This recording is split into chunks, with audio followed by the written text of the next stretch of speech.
Selamat petang. Ya, selamat Forum Sawo Madhab Semolowaru di musim liburan. Liburnya mahasiswa juga liburnya siswa. Ini senyampang banyak keceriaan teman-teman yang lagi ceria ngabuburit dengan mempersiapkan apa ini martabak, persiapan ngabuburit untuk buka puasa. Ada Angga di sana ternyata ternyata belum beruntung, bolanya terlempar jauh saudara. Ya, uhai gimana? Bicara meme dan bicara apa uhai. Menurut Pak Lukman itu sebenarnya uhai ini apa? Barangkali bisa ditelisik ini. Uhai itu kata-kata yang tidak dari mana? uhai ini saya juga baru dengar kata yang sering dipakaikan oleh sosok begawan kita ini. Uhai, kalau yang kita tahu di komentator sepak bola itu kan ahai. Ini kok jadi uhai? Pakai y nggak pakai i. Pakai, tapi kalau pakai i juga bisa uhai. Uhai. Nah, ini artinya apa? Anak-anak komunikasi ini harus bisa mencoba menginterpretasikan fenomena-fenomena bahasa-bahasa yang mulai baru dimunculkan dan ditemukan oleh anak-anak muda zaman sekarang, kata-kata slang dan kata-kata serapan baru. Nah, ini anak komunikasi. Oh, ya ini loh Pak Didi. Iya Pak, apa kabar Pak? Baik. Nek soal lagi, tapi lek Bahasa apa ini? cerita kata-kata Kata slang. Kata slangker, slang. Oh, slang. Bahasa slang.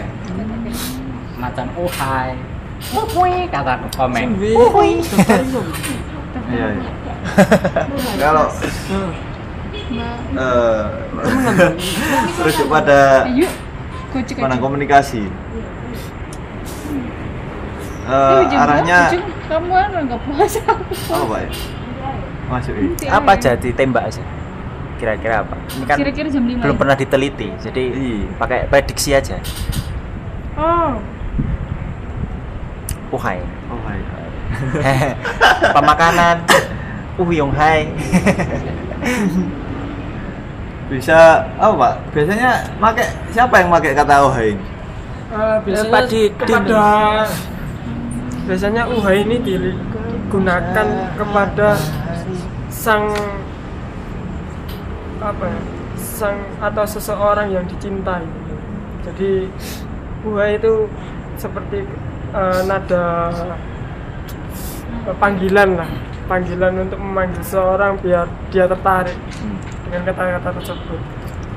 Oleh karenanya ada kata-kata uhai, uhui atau seperti siulan, itu kan istilahnya untuk menarik minat seseorang untuk mendekat lah istilahnya.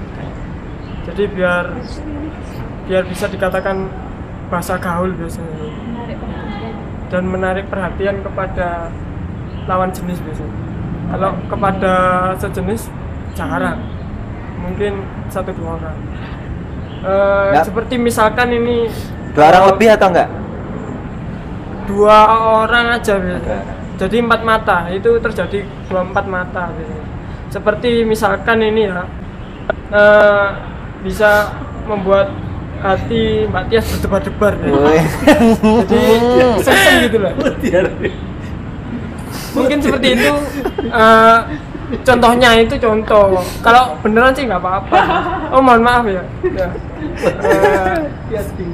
Kata-kata itu ya seperti itu sih menurut saya.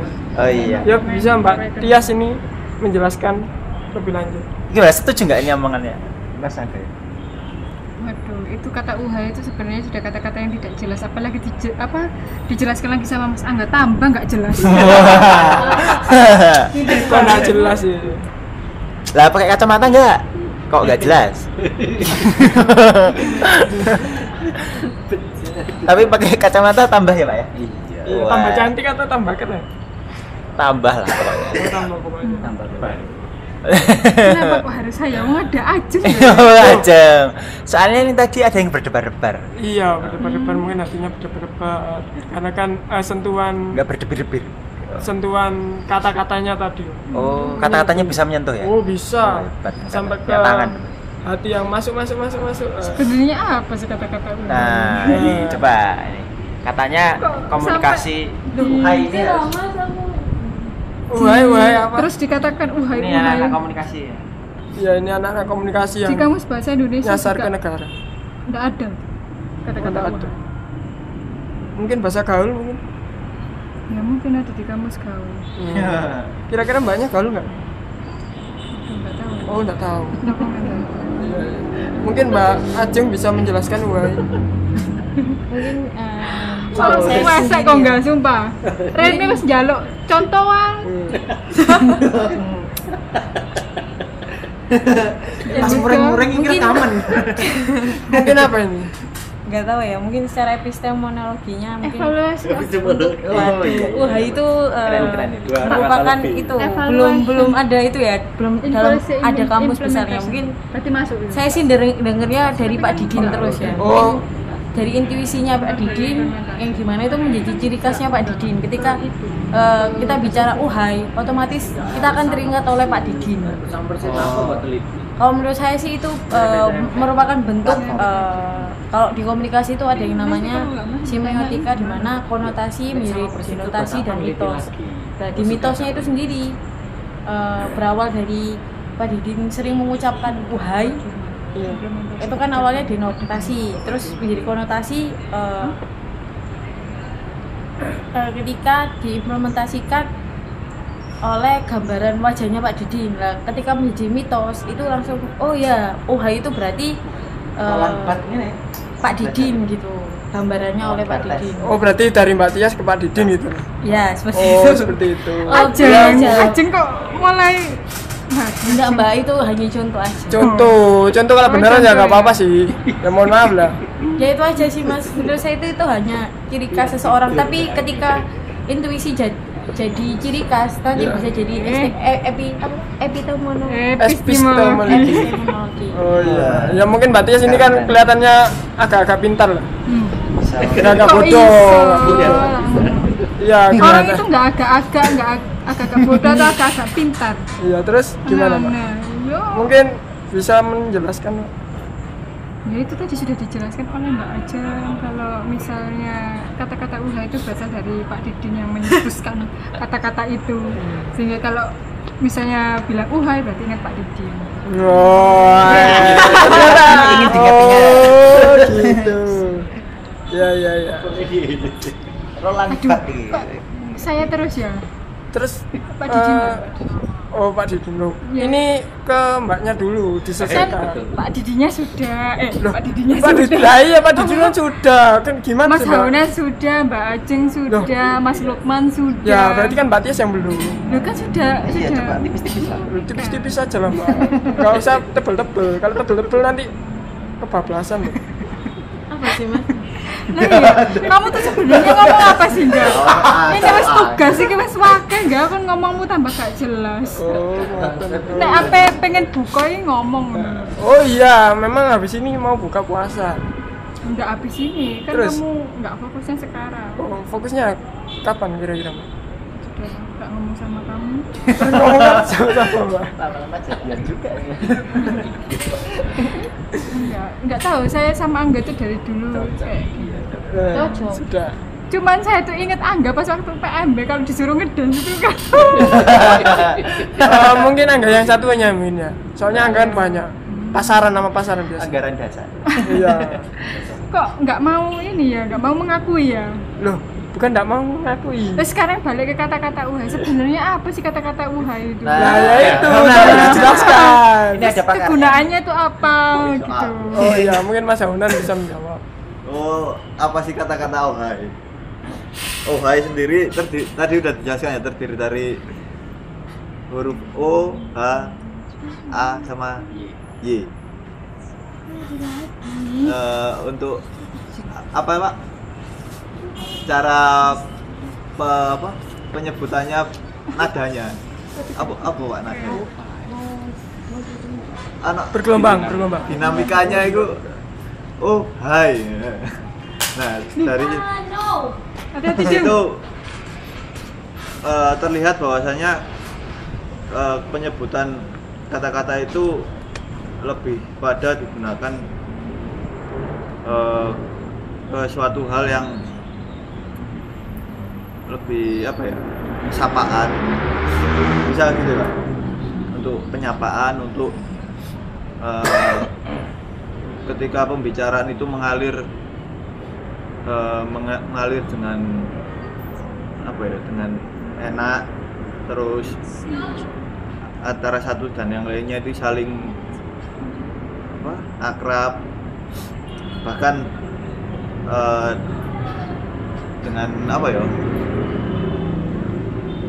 kondisi yang mencair dan suasana yang gembira, lebih sering seperti itu kalau melihat dari bagaimana kata-kata itu diucapkan, melihat dari apanya, apa sih Pak, nadanya itu, intonasinya gitu. Menurut saya seperti itu. Berarti ini pertanyaannya Mbak Tias sudah terjawab ya. Mbak Tias, gimana menurut Anda, menurut panjenengan? Ya, seperti itulah. Loh, kok cuma itu saja Mbak? Ya kan sudah dijelaskan oleh Mbak Ajeng dan Mas Haunan dan juga Pak Lukman, sampean juga. Oh gitu. Terus Mbak? Ya sudah. Saya lagi sibuk ini. Oh, Mbaknya lagi bisnis Mbak ya? Ya bisnis. Oh iya, bisnis kecoa ya. Bisnis jual beli kata-kata uhai. Ya enggak lah. Ya mungkin bisa dikembalikan lagi ke Pak Lukman. Pak Didin. Oh, ke Pak Didin. Loh, aku moderator tadi.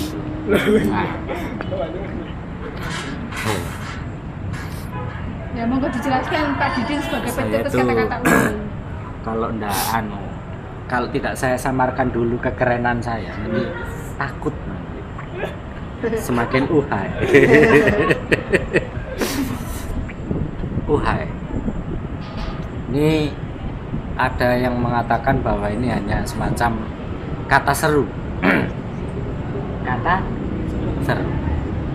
Jadi uhai adalah kata seru. Kata seru. Nah, kata seru ini sering digunakan untuk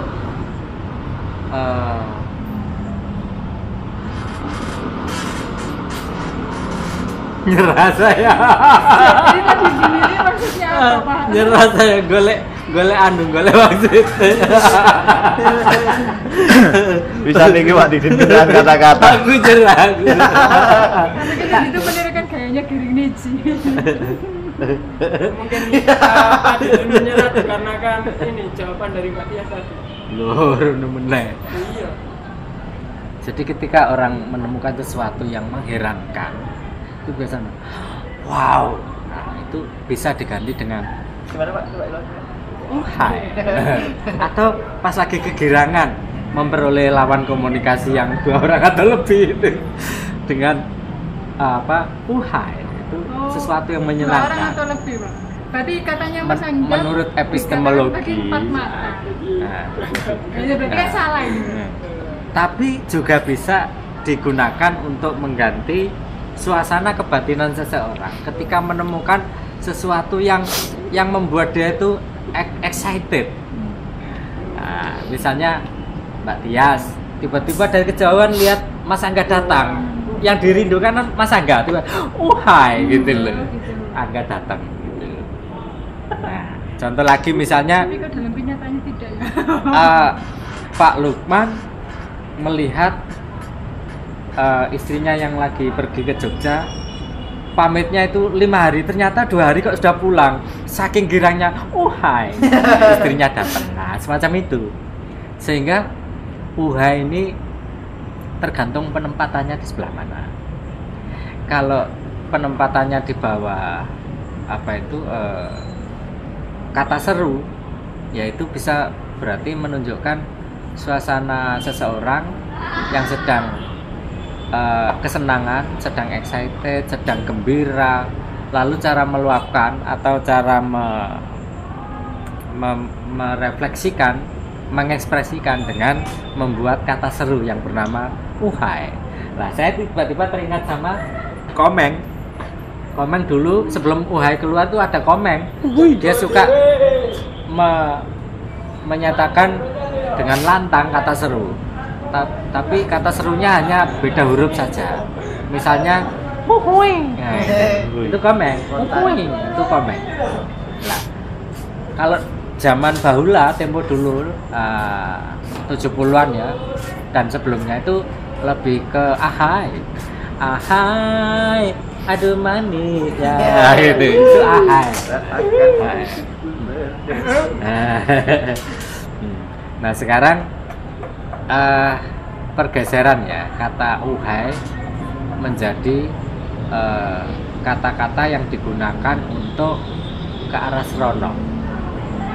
Terlebih kalau yang menyampaikan kata uhai ini adalah cewek, seperti Mbak Tias. Kembali ke Mbak Tias berarti, tolong Mas Angga. Iya. Mungkin Mbak Tias bisa menjelaskan lagi mengenai. Saya tadi perasaan Pak Didin ngomong saya nggak dengar karena pakai headset apa tadi kok tiba-tiba Ulang ya. Ya mungkin ke saya. kata-kata uhai kan nggak cocok untuk perempuan. Itu menurut Mbak Tias bagaimana? Ya, kalau saya sih cocok-cocok aja. Itu cuma cepusan aja. Cuman apa ya? Kata seru saja. Sebenarnya cowok-cowok nggak masalah mengatakan kata-kata uhai.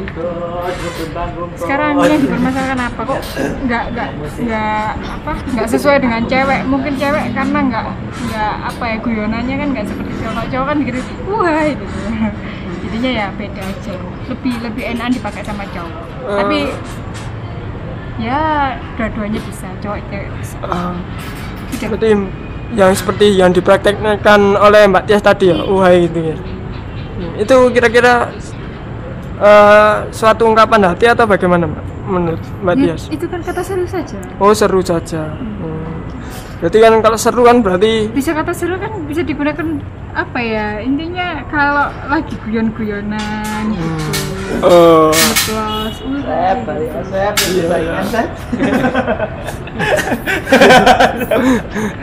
Oh, ini ceritanya Pak Lukman curhat ke istri kedua.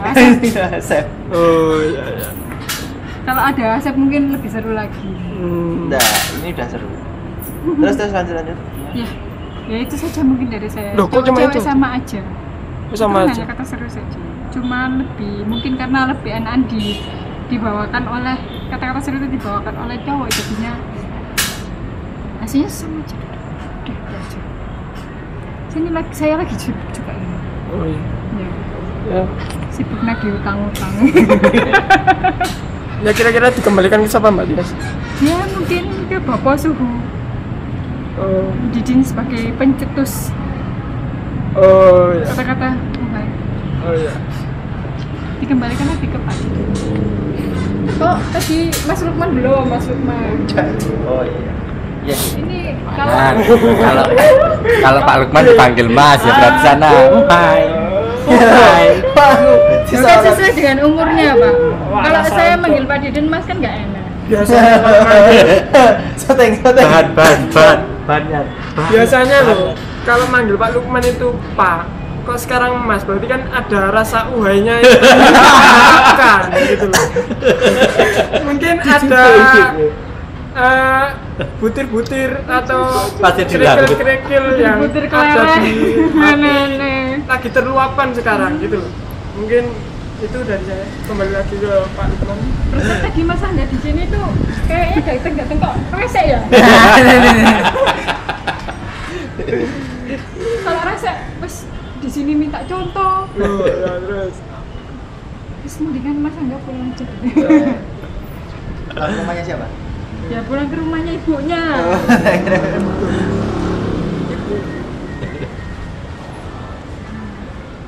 Nah, jadi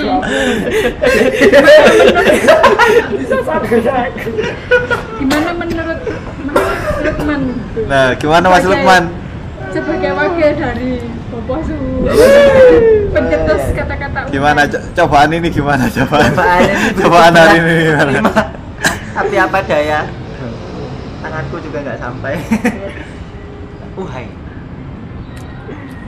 Menurut epistemologi komunikasi Itu tadi. dua orang atau lebih. Itu yang disampaikan Ajeng itu Roland Barthes itu.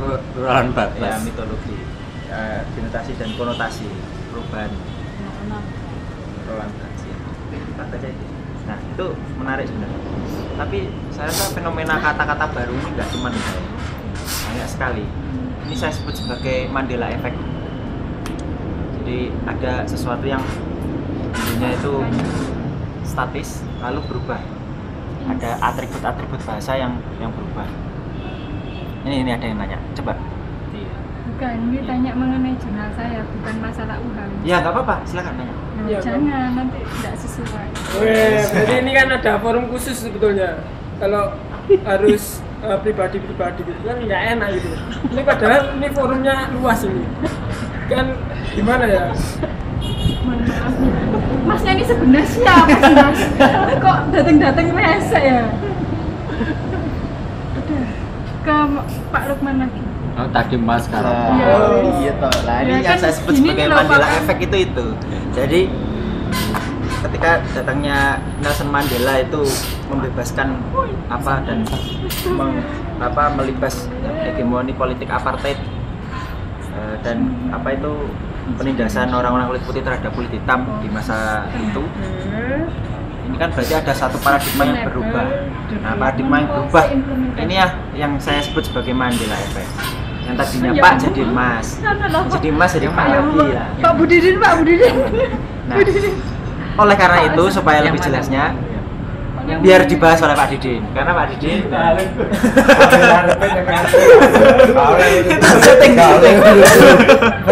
Institution Consideration for Sustainable Development Policy Implementation. Nah, Bahasa What's Indonesia. the meaning of? nah, mana Of Uhai mungkin. Ya, of Uhai. mana? Mungkin itu aja ya, nanti bisa disambung. Consideration for Sustainable Kayak rabies ya. Iya tapi Orang keton ndek motor tuwek. Oh,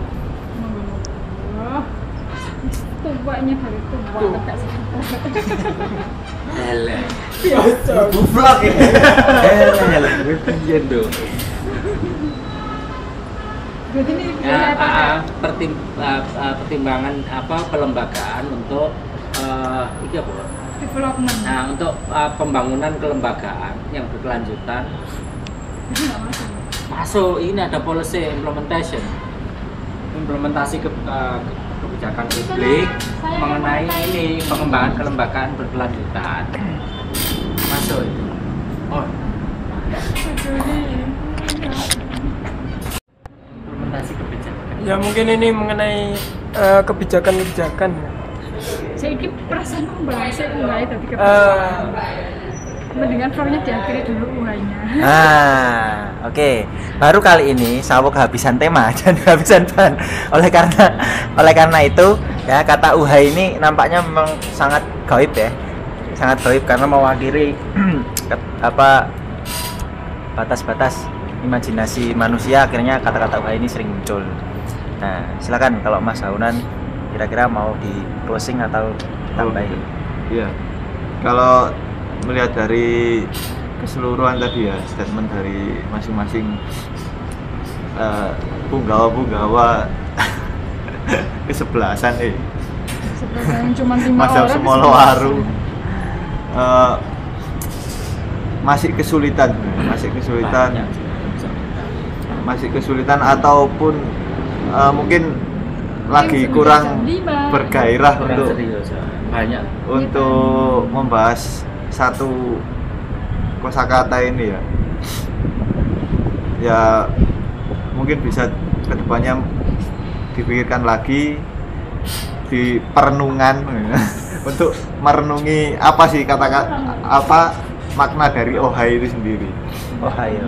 Oke, demikian dari Mazhab Sumolowaru. Ono paling selalu. Oh nggak jadi ditutup. Uhai. Nggak jadi ditutup. Uhai. Tadi sudah disampaikan Pak Lukman bahwa kata uhai itu merupakan kata seru.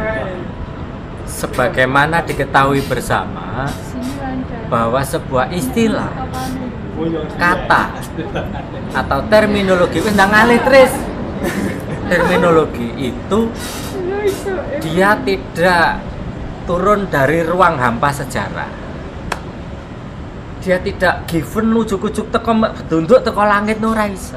Jadi mesti ada asal usul kesejarahan dari sebuah kata. Kapan dan di mana kata itu dipungut itu bisa dirunut dari kesejarahan kata tersebut. Nah, karena berbicara mengenai uhai ini terkait dengan kata seru yang sering digunakan oleh para netizen yang ada di jaring sosial, khususnya Facebook. Sehingga dari situ kita bisa ngambil kesimpulan sementara bahwa kata uhai ini ada setelah adanya Facebook. Lah Facebook ini kapan masuk Indonesia? Kurang lebih kalau tidak keliru saya mengingat mulai tahun 97 itu sudah ada Facebook. Tetapi hanya beberapa golongan tertentu yang menggunakan. Tapi uhainya muncul itu pada saat ketika sudah mulai marak Facebook. Nah, sehingga kata uhai nampaknya kedatangannya masih kalah dibanding dengan kata-kata slangker yang lain, misalnya pembokat, dokat, nyokap, bokap, apalagi ya. Iya, kata-kata begitu. Jadi di zaman anak-anak generasi ET, anak-anak generasi tahun 80-an itu ngeslengnya begitu. Pembantu dibilang pembokat gitu. Bapak dibilang bokap, mama dibilang nyokap, lalu kekasih si dia maksudnya diganti dengan doi atau kadang doski. Gitu. Nah, tetapi kemudian ini digeser lagi oleh kemunculan para bencong-bencong. Mohon maaf bahasa saya bencong tanda kutip ya. Para banci, para bencong, kaum wadam dan seterusnya itu nampaknya punya kreativitas tersendiri di dalam membuat terminologi slang. Sejak itu slang generasi 80-an tiba-tiba terkikis menghilang begitu saja. Lalu muncullah sebuah idiom-idiom yang bagi kita asing sekali. Sehingga ada kata apa itu misalnya kata apa ya? Untuk mengatakan ini gratis gitu. Gretong itu maksudnya gratis. Nah ini dibuat dari mana? Pertama sih Pertamax. Pertamax. Lalu apalagi itu mahal menjadi mehong dan seterusnya. Nah, Mekong. Saya pikir bahasa-bahasa slang semacam ini itu banyak sekali diperkaya oleh kaum banci atau kaum wadam. Nah, di luar kaum yang saya sebutkan tadi bermunculan terminologi atau kata-kata seru yang hanya sebatas kata singkat sekali, tetapi nampaknya sangat mewarnai bahasa-bahasa kaum netizen. Dan yang sering kita dengar karena kita punya pertemanan dengan Kanjeng Mami, maka yang masuk adalah uhai. Teman-teman tadi mencoba, itu pencetusnya Bobo Suhu Ki Ageng bukan, itu bukan dari Dewan Suro itu.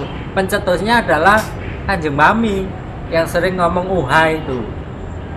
Nah, dia berasal dari mana uhainya itu dipungut kita tidak tahu. Yang jelas uhai sekarang ini menjadi sesuatu yang seksi ketika diucapkan sebagai kata seru untuk mewakili sebuah situasi kegembiraan kekagetan, lalu excited, juga apa itu gairah dan seterusnya.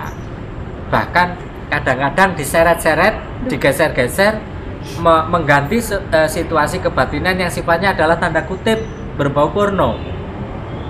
Ada yang ngomong agak-agak porno, lalu kita supaya kita tetap sopan tidak ikutan ngomong porno, kita hanya cukup menuliskan dengan uhai.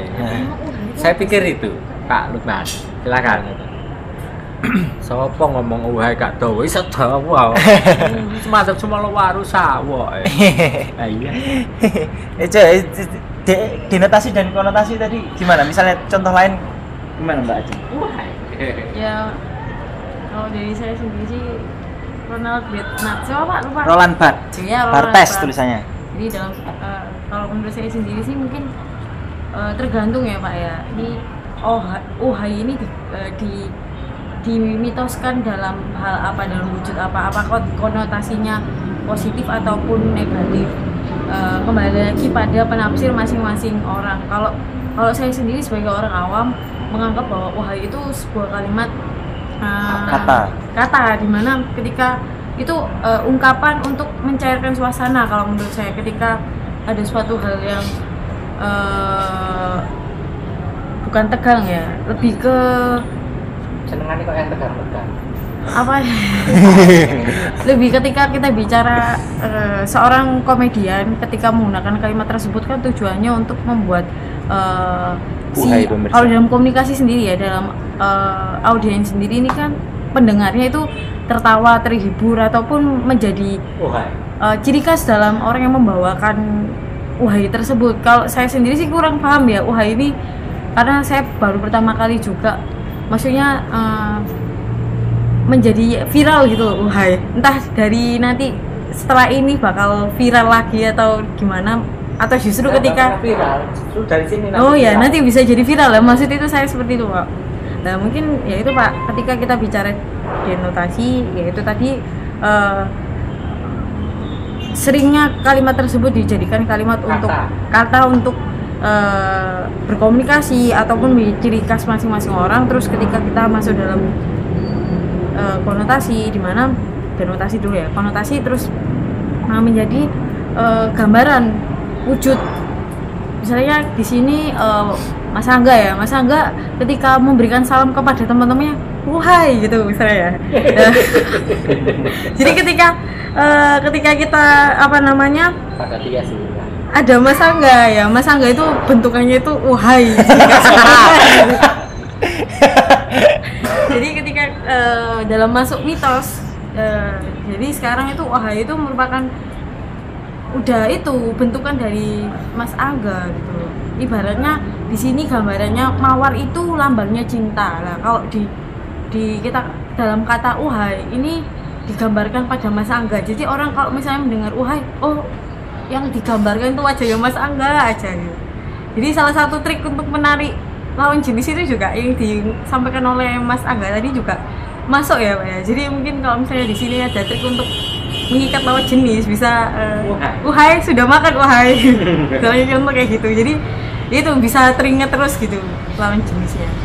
Ya itu hanya bercanda. Misalnya gambaran mudahnya untuk itu tadi mengartikan sebuah bentuk kata "uhai" untuk menjadi ciri khas masing-masing orang. Saya banyak sepakat dengan Ajeng itu. Cuman yang lupa tidak diungkit oleh Mbak Ajeng tadi adalah bahwa ini fenomena apa? Tiba-tiba muncul kata-kata seru sejenis "uhai" ini. Saya pikir kalau ini kita kaitkan dengan watak resistensi atau perlawanan orang-orang yang tidak punya bedil, tidak punya kekuasaan, tidak pernah dibenarkan oleh hukum, tidak punya logistik, birokrasi dan seterusnya. Pendek kata, tidak punya resources apapun. Maka salah satu kiat melawan adalah dengan salah satu senjata apa terakhir yang dimiliki manusia, kata. Nah, ini bersambung dengan kemunculan varian-varian atau apa fitur-fitur yang ada di jejaring sosial atau sosmed yang makin lama makin canggih, sehingga kalau dulu meme itu hanya kita simbolkan hanya bermain huruf, sekarang sudah ikonik, sudah emoticon bahkan. Lalu sekarang cara melawan dengan kata seru ini juga bisa selain kata bisa juga nanti dibuat semiotikanya, dibuatkan penyimbulan sehingga uhai merupakan ikhtiar besar ketika seluruh resources tidak dimiliki oleh orang-orang lemah. Maka perlawanan orang-orang lemah terhadap si kuat dengan jalur postmodernisme ini tidak ada cara lain hanya dengan satu kata, uhai. Wes Pak, aja kakek. Oke.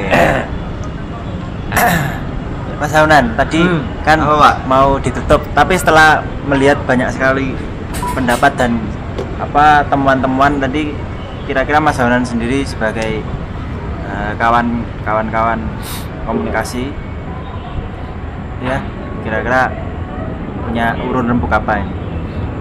Sudah terjawab semua. Sudah. Enggak, ini bukan dalam rangka menjawab apapun, Pak ya.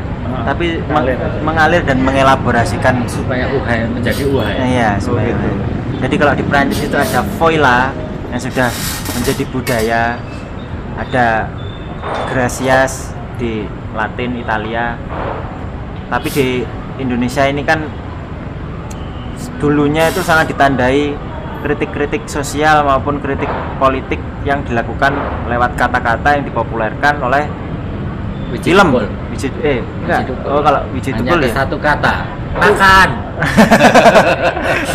Wiji Tukul ya. Sebenarnya Orang saya lawan. kurang gitu Pak, kurang sepakat dengan munculnya kata-kata baru.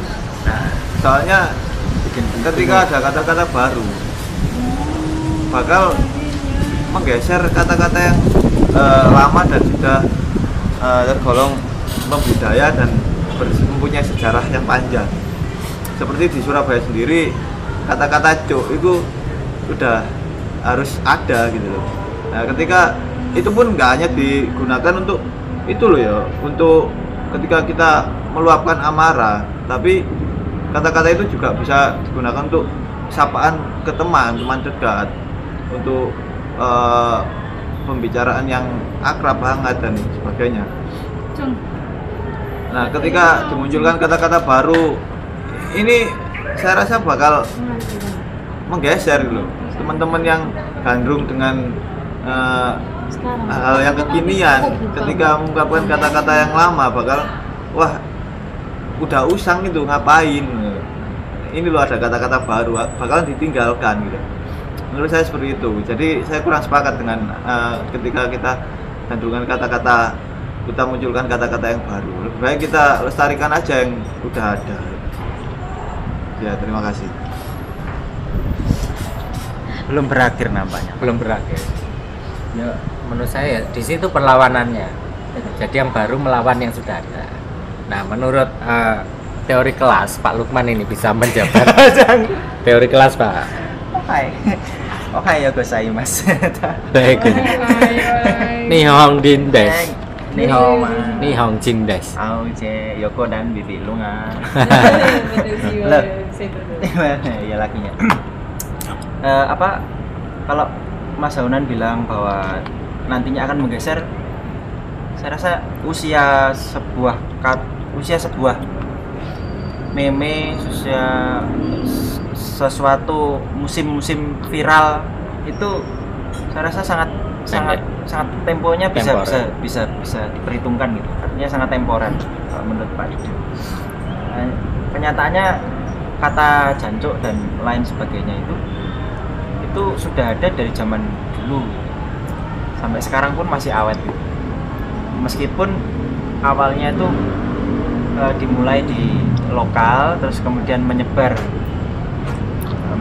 lebih luas di daerah-daerah yang lain, itu kan memang waktu yang membesarkan hegemoni dan kalau menurut Pak Didin ada reproduksi kekuasaan. Nah, saya nggak tahu apakah dalam pola komunikasi itu terdapat hegemoni kekuasaan atau apa itu ada penindasan, ada sebuah perlawanan dan lain-lain. Saya belum meneliti dalam hal ini, belum meneliti. Barangkali kalau kita belajar Pierre Bourdieu, mungkin kita akan banyak sekali menemukan kata-kata yang atau fenomena kebahasaan yang sangat rumit dan sangat filosofis yang bisa dibawa dalam fenomena sosial yang viral saat ini. Seperti kata uhai itu mungkin bisa jadi ada sesuatu di balik itu, artinya ada permainan penguasa dan siapa yang dikuasai gitu. Dan ini terjadi dalam level apa itu mungkin bisa ditarik garis besarnya gitu.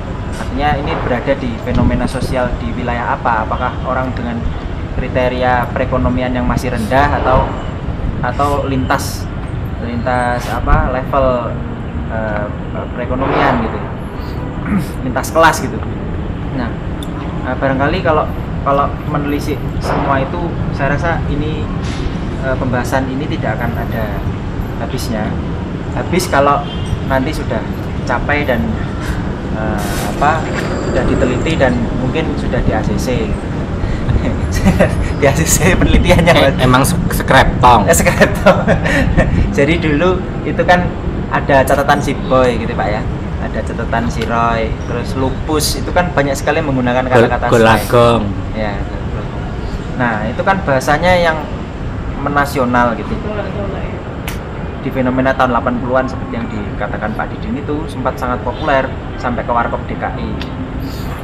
Nah, entah disebabkan karena apa, kenyataannya memang fenomena bahasa yang tadinya itu sangat viral pada waktu itu ternyata ditelan oleh kata-kata yang mungkin ingin dimunculkan di masa lalu yang lebih dulu seperti ya yang lain gitu, mungkin jancuk atau yang lain itu jauh lebih populer gitu. Oh, iya. Nah, saya nggak tahu karena bahasa ini sebenarnya kan salah satu instrumen yang dimiliki manusia sangat penting karena dia berhubungan dengan rantai kimiawi yang ada dalam diri internal setiap manusia gitu. Satu bahasa itu, satu kata itu barangkali bisa melukai saraf lebih tajam atau lebih akurat daripada sebuah pisau bedah gitu. Artinya ya kalau ada pepatah lidah lebih tajam daripada pedang itu, kata-kata lebih tajam daripada pedang dan mulut harimaumu dan yang lain sebagainya itu ya karena memang satu kata itu berefek sangat efeknya sangat besar gitu ya bagi diri manusia. Ada rantai kimiawi, rantai hormonal dan saraf-saraf yang barangkali bisa dipengaruhi oleh kata-kata, bisa membuat orang nervous, bisa membuat orang malu, bisa membuat orang marah, bisa membuat orang bahagia, macam-macam. Nah, tapi menariknya kata uhai ini nampaknya bermuatan sangat positif, artinya sebagaimana yang disebutkan tadi bahwa uhai tadi ternyata bisa mencairkan suasana gitu ya, mencairkan suasana dan nyatanya bisa menjadi salah satu instrumen pemberdayaan juga dalam kehidupan sosial. Saya rasa itu Pak. Kalau mau diperpanjang lagi ya monggo lah. Oke. Jadi sudah mulai kelihatan titik cerahnya ini. Tadi Pak Lukman menyinggung bahwa kata itu tidak bisa dilepaskan dari metabolisme kimiawi yang ada di seseorang yang mengeluarkan kata-kata itu. Saya menjadi teringat sebuah teori, tapi saya lupa menyebut teori apa, bahwa untuk mempengaruhi orang lain itu hegemoni Pak, itu hanya bisa dengan kata. Nah ini kalau di wilayah praktik kita dapat melihat pada saat orang itu berretorika atau pidato, orasi ya.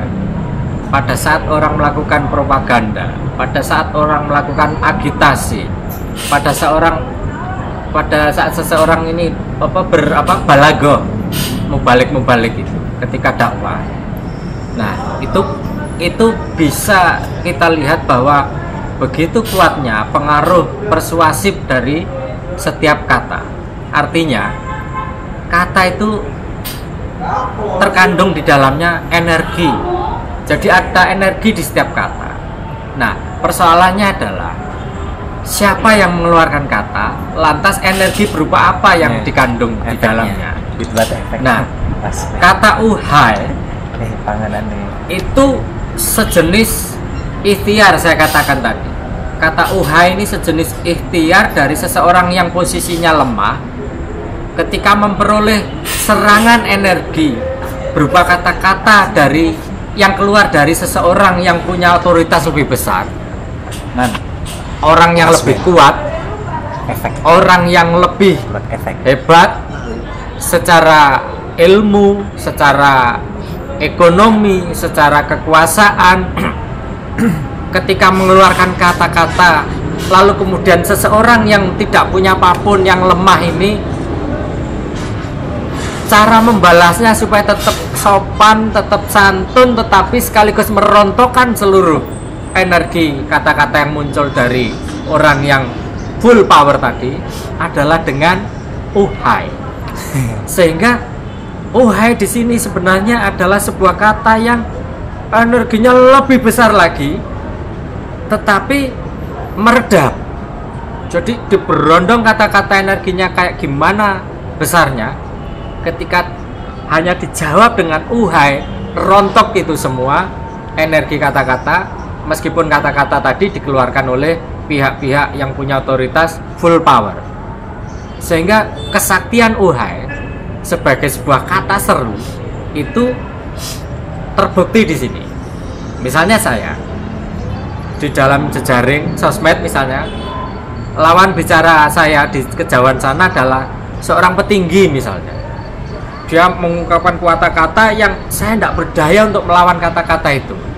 Mau saya tolak, saya takut nanti saya dianggap makar, dianggap bangkang, atau dianggap tidak sopan. Tetapi mau saya iyakan, saya setujui, saya berlawanan dengan hati nurani saya. Maka agar saya tetap santun, tetap sopan di mata publik, dan lawan saya juga terselamatkan mukanya, maka tidak ada kata lain yang bisa saya pilih kecuali adalah uhai. Wes, closing. Closing ngomong kamu. Oke, uhai. Terus emang apa, Pak? Sak ngono kae jere. Iku mang jawab. Gak ada jawaban, semua bicara. Oh, gitu. Uhai lah. Dialektika. Pokoknya uhai. Oke. Jadi kalau emang saya tadi kan menyangga, saya kira dijawab, ternyata enggak, tetap pada mengalir pada Uhai. tentunya masing-masing ya oke, nggak masalah. Cuma kalau saya emang setiap apa ya, seperti kata. contohnya di Mas Molowaru sendiri kan punya karakteristik gitu. Karakteristiknya dialektikanya ya kayak gini, kadang jelas kadang enggak.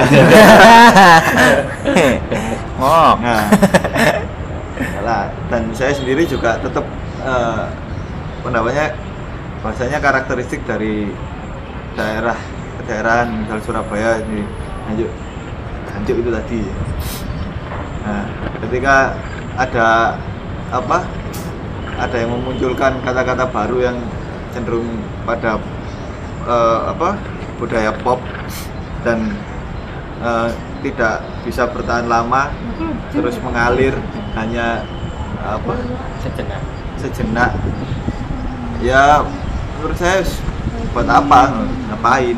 Ya lebih baik yang sudah ada yang menunjukkan karakteristik dari kedaerahannya itu aja yang digunakan. Terima kasih. Oh iya. Ini contoh coba misalnya gini nanya, ada orang punya otoritas tinggi ngomong dengan saya tidak berdaya ngelawan omongannya, misalnya saya balas dengan kata cuk gitu, kira-kira yang terjadi apa? Nah, berarti ada dimensi kebatinan baru. Itu. Ada suasana batin lah. Ada situasi baru yang ternyata nggak cukup hanya diwakili kata cok karena nggak pas gitu ya. Iya. Bener tapi mungkin orang bener. Iya. Nah, kira-kira gimana? Gini Pak, Efeknya. Ini kalau berbicara efek. misal bebrayan. Ini kan untuk bebrayan. Bebrayan ini kemaslahatan. Mbak Ajeng bisa dibantu teorinya Laswell. Feedback efek gitu loh. Efek. Maswell. Laswell. Gini, Siapa gini. mengirimkan apa, Ah. berdampak apa. Belum. Enggak, kalau misal seperti contoh tadi, misal ada kata-kata yang apa dari pemerintah seperti itu. Tidak usah pemerintah, misalnya dekanmu ya. Heeh. Pak Dekan chatting sama kamu. Chattingannya adalah tentang sesuatu, orkem misalnya, arahan-arahan gitu. Yang kamu sebenarnya tidak setuju dengan arahan itu, tapi mau membalas itu dianggap dianggap nanti sarkasme, kelewat berani. Tapi mau setuju berlawanan dengan hati nurani. Terus kamu harus mengungkapkan dengan satu kata yang mengamankan semuanya saja. Pak Dekan tetap terselamatkan mukanya, kamu juga tetap dianggap sopan. Terus kamu balas dengan satu kata, masa cuk ngono kan ndak toh nah. Kan yang hai Nah, menurut saya kalau untuk konteks seperti itu, Ohai sendiri juga nggak pantas gitu untuk dimasukkan di ranah itu ketika pembahasannya Dekan dengan mahasiswanya. Nah, kalau misal apa menejo tambah gak Nah, pantas. sama-sama nggak pantasnya Pak, Oke. gitu loh. Masalahnya ini kata-kata yang digunakan ketika yang saya contohkan tadi, ketika kita sedang pembicaraan yang hangat, terus habis gitu mengalir enak di kondisi yang lagi On fire. sama-sama sama-sama merasakan keceriaan atau gimana. Bahkan ketika sama-sama merasakan amarah gitu, mangkal, itu pun bisa dilakukan. Nah, hanya untuk sebatas itu. Memang ada batasan-batasan yang harus digunakan gitu. Ketika sebuah kata-kata itu digunakan, ya menurut saya Ohai sendiri dikatakan untuk hal itu nggak pantas lah gitu. Jadi ada penempatan tersendiri juga. Oke, terima kasih Mas Aunan. Laswell siapa, medianya apa, Ya, Laswell kan pesannya apa, terus siapa penerimanya, dan juga efeknya nanti itu dampaknya apa, nanti Nah. akan membentuk paradigma terus itu ya, apa ini lebih ke apa Pak? Maksudnya dari ya kata itu ternyata Oh. membuat ada efeknya gitu ya. Ohai, Nah, Ohai itu iya sendiri. betul. Media. Nah, Ya, ini sebenarnya sih Laswell ini sudah sempat disinggung di mata kuliah teori komunikasi, mungkin saya nggak seberapa memperhatikan. Jadi Nggak gue chatting. chatting. iya, saya barusan ingat Pak, ketika tadi Laswell itu kan ketika kita bicara di sini ada siapa yang menyampaikan, yang kedua penerimanya siapa, terus yang ketiga efeknya itu seperti apa, terus yang keempat dampaknya seperti apa, dan yang kelima adalah paradigma dari si penerima itu akan menanggap siapa lewat media seperti apa. Itu kembali lagi Pak, kalau kita bicara tentang, kalau dari sudut pandang saya sendiri ya, ketika seorang penyampai pesan tersebut, seorang kaum akademik ketika bicara uhai, otomatis mungkin bisa jadi dalam penerimanya sendiri ini bisa dikonotasikan sebagai bentuk gimana ya, kalau saya bersudut pandang sini mungkin ya itu tadi bentuk apa ya, biar tidak dalam tidak mencairkan suasana gitu. Terus efeknya pada pendengarnya sendiri, mereka nggak, ketika mendengarkan seorang yang menyampaikan pesan tersebut akhirnya nyambung gitu loh. Intinya dalam hal ini niatnya untuk mencairkan suasana, si pendengar juga enak mendengarkan, pesan yang disampaikan juga dapat bisa didengarkan. Terus kalau beda lagi ketika seorang komedian, ketika kita bicara siapa ya ini menyampaikan uhai kepada seorang pendengar, otomatis di sini akan dianggap sebuah lelucon gitu, dan efeknya nanti pendengar ini akan tertawa dan bahagia dan merasa terhibur. Terus untuk kalau saya paradigma terlalu tinggi ya Pak ya, mungkin saya bisa itu tadi memilah-milah antara seorang penyampai pesan antara seorang akademik, seorang komedian ataupun seorang biasa kita sebut orang-orang yang mahasiswa sendiri gitu. Kadang mahasiswa sendiri kalau misalnya menggunakan kalimat uhai, kalau teman saya ya ketika bicara teman saya sendiri yang menyampaikan uhai, dan saya sebagai pendengar mungkin menerimanya akan biasa aja gitu, dan menganggap anak ini terlalu apa ya, kalau ibaratnya sih terlalu berlebihan gitu kalau kita bicara tentang sesama mahasiswa. Nah itu tadi tergantung siapa penyampainya, dan nanti akan diartikan sama pendengarnya itu, entah nanti berdampak seperti apa, itu akan bagaimana seorang penyampai pesan itu mengemasnya seperti apa kayak gitu. Kalau kita menggunakan teori Laswell, saya sih menyimpulkan dengan sudut pandang saya seperti itu. Iya, baik sekali. Banyak sekali kasana yang bisa dipetik. Nah, saya sepakat dulu.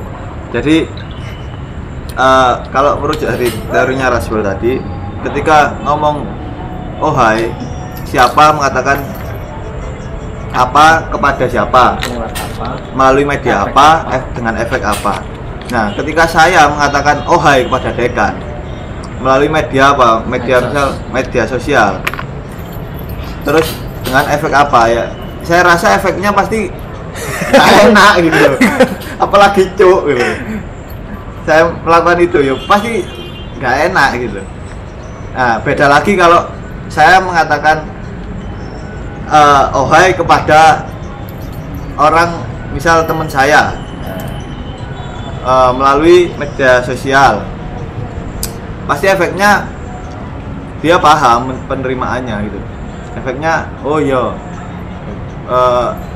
pasti misal ketika saya suka sama tulisan dia gitu loh, saya menulis suanger cuk, berarti dia penerimanya, oh areki kagum dengan tulisanku, kan gitu efeknya, kan gitu. Nah kalau ohai ini sebenarnya agak abstrak ya. Ohai sendiri antara kagum, nggak tahu, nggak suka juga, nggak paham apa ini ohai gitu. Hanya satu kata ohai, opo ini maksudnya. Nah, efeknya ini kebingungan malah. Kebingungan terus akhirnya hati bla-bla lucu. Nah gitu. Selesai. Oke, Ya, lanjut ke pencetus kata-kata ohai. Iya. Kalau di Jawa efektif. itu kan ada ngoko ya, ada kromo, madya, inggil, halus, kawi dan lain sebagainya dari kasta-kasta.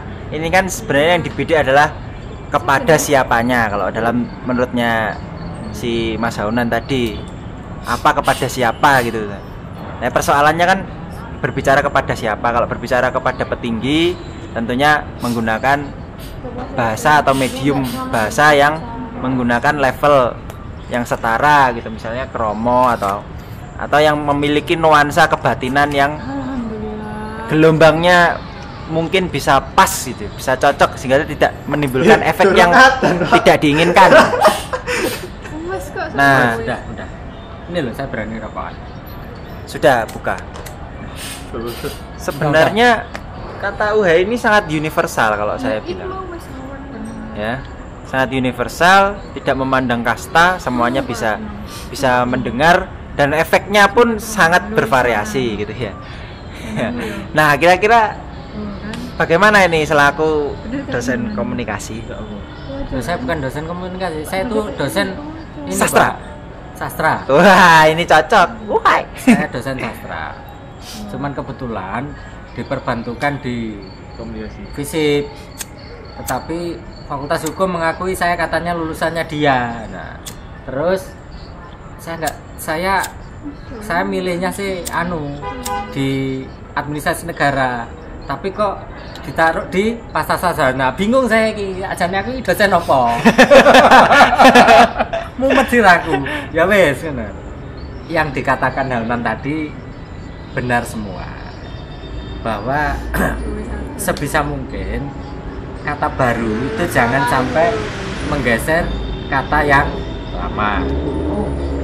Cuman nampaknya kata seru cuk dengan kata seru uhai ini tidak bisa dipersandingkan karena memang peruntukannya beda, situasi kebatinannya juga beda, terus dalam konteksnya juga beda. Nah, kalau yang dicontohkan Hanon tadi antara seorang dekan dengan mahasiswanya langsung itu memang kalaupun tidak sampai tidak sopan, tetap kurang etis karena hubungannya langsung. Tapi kalau dekan dari UI dengan mahasiswa Fisip Untak, mahasiswa Fisip Untak ngomong uhai, tidak ada masalah, malah ketawa-ketawa itu dekan di UI sana. Yang menjadikan ini tidak enak kan karena loh itu hubungannya langsung, vertikal langsung. Ini seolah-olah ini sesepuh ini lalu anak buah. Nah, tetapi kalau kata cuk, saya pikir penempatannya beda, untuk materi beda, konteksnya juga beda. Kalau misalnya sesama teman bilang cuk ya apa kabar, itu sebagai ungkapan keakraban. Tapi kalau temannya adalah orang Jogja, cuk ya apa kabar, ya dikeris. Langsung dikeris. Jogja. Tapi yang pada Surabaya nih atau Lamongan lah, ya paling guyu Pak. Tapi kalau orang Jogja ketemu rek Surabaya ngomong uhai, sak mangkel-mangkele gak sampai ngetokne keris Pak. Uhai kok. Tane blangkon. Ditutul. Situasi kebatinan beda, konteksnya beda, penempatannya juga beda. Ini saya pikir artinya meskipun benar yang diucapkan oleh Honan, tapi tidak bisa dipersandingkan. Podo mbek yang satunya bermain voli, satunya main basket. Ya. Hukum basket bener, hukum voli bener, tapi kalau ini kemudian dilawankan, disaling tandingkan, ini nggak cocok. Incommensurability, tidak bisa diperbandingkan. Iya betul. Gimana Mas Honan? Nggak sepakat Pak. Ini dialektika Semolawaru punya ini. Jadi gini Pak, yang dikatakan Pak Didin sendiri tentang gimana kata-kata cuk itu digunakan untuk orang Jogja misalnya, itu membuat mereka marah, itu terus mengeluarkan keris, itu enggak seperti itu. Tinggal bagaimana intonasi kita menggunakannya, terus habis gitu kata tambahannya gimana. Piye kabare cuk? Kan beda sama jancuk kon gak teli ya, itu beda. Kalau misal yang terakhir dia bilang gitu, itu lebih pada nantang geger loh. Tapi kalau piye kabare cuk? Nah, itu lebih pada kita menyapa gitu. Jadi penempatannya ini bisa fleksibel gitu. Tergantung gimana intonasi kita, intonasi yang kita gunakan sama kata-kata tambahan yang kita pergunakan gitu. Jadi seperti itu. Nggak ada masalah untuk itu. Tinggal kita bagaimana menggunakannya. Tergantung Enggak, intonasi. itu kalau sesama rek Surabaya sebaya mungkin nggak tersinggung, akrab. Tapi sesama Surabaya, satunya orang sepuh, lalu yang nyapa ini anak muda. Ya apa kabar Cuk? Meskipun orang Surabaya tersinggung orang tua ini. Kalau yang Jogja tadi jadi ini supaya enggak jadi ini debat pilot ya. Mantap semolo nggak ono debat kusir kendaraan pilot terbang. Podo-podo tukang mengemudi. Jadi gini, maksudnya tidak mengeluarkan keris beneran dan tidak. Maksudnya empan papan kurang pas. Meskipun ditambahi imbuhan apapun, kalau dengan orang Ngayogyakarta Hadiningrat itu tetap mereka tetap semendal hatinya, karena dalam kosakata mereka paling jahat itu, paling banter itu Sontoloyo, itu sudah paling kejem. Lagi kok ini kan yo waduh.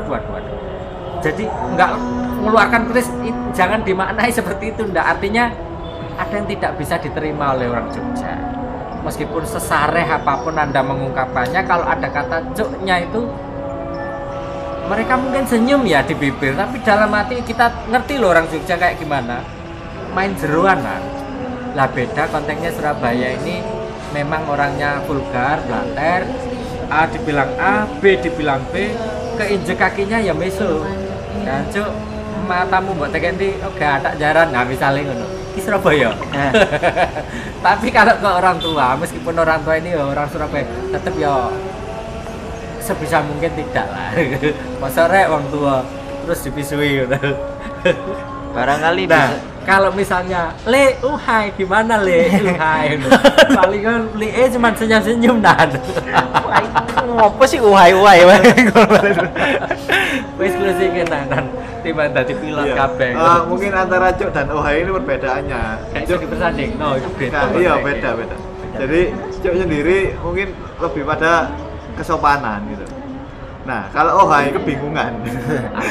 Nah, kebingungan ini sebenarnya mungkin di kesempatan mendatang mungkin kita akan membahas sistem kasta ya Pak. Sistem kasta dan primordialisme yang berlaku di berbagai macam daerah. Nah, kenapa kasta ini juga ditandai oleh atau dipengaruhi oleh bahasa-bahasa yang digunakan kepada kasta-kasta tertentu. Artinya ada sistem hierarki di situ, ada kekuasaan juga. Nah, ini menarik. Yang mana daerah yang lebih bersifat demokratis dengan menggunakan bahasa-bahasa yang demokratis, yang universal, mana yang masih menggunakan primordialisme. Saya rasa dua-duanya ini memiliki segi positif masing-masing dan segi negatif masing-masing pula. Oke, barangkali silakan di closing. Ya, memang kalau kita membicarakan tentang kata-kata itu banyak, apalagi bahkan nanti bisa sangkut pautnya pada sistem itulah ya. Banyak sistem yang akan sangkut paut, sistem sosial, sistem ekonomi, politik ikut masuk di dalamnya juga bisa. Nah, karena kos produksi ini sudah sangat limit dan ini sudah sangat melebihi batas kos produksinya. Mungkin bisa kita bahas di episode kedua. Oke. Jadi apa? Ya, closing. Demikian Mas Habis Molowaru. Berohai dan iya. Selamat petang dan wassalamualaikum warahmatullahi wabarakatuh. Waalaikumsalam warahmatullahi wabarakatuh. Allahumma sholli ala sayyidina Muhammad. Allahumma sholli alaihi wasallam. Uhai.